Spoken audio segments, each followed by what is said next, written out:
Mummy అంటేనే మనకి మొట్టమొదటిగా గుర్తు వచ్చేది ఈజిప్ట్. కానీ మీకు తెలుసా మన భారతదేశంలో కూడా మమ్మీ ఉందని?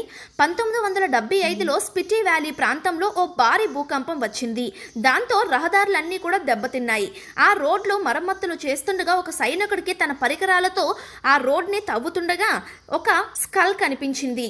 తవ్వడం కొనసాగించగానే ఓ భయానకమైన మమ్మీ కనిపించింది. ఆ మమ్మీ కూర్చున్న స్థితిలో ఉంది. ఒక కాలిపై చెయ్యి, మోకాలిపై నోరు, పళ్ళు బయటికి కనిపిస్తున్నాయి.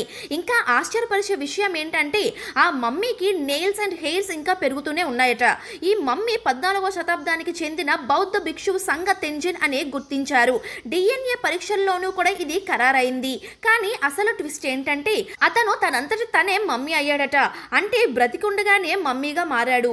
ఇది సాధించడానికి వాళ్ళు చాలా ప్రత్యేకమైన డైట్ ని ఫాలో అవుతారు.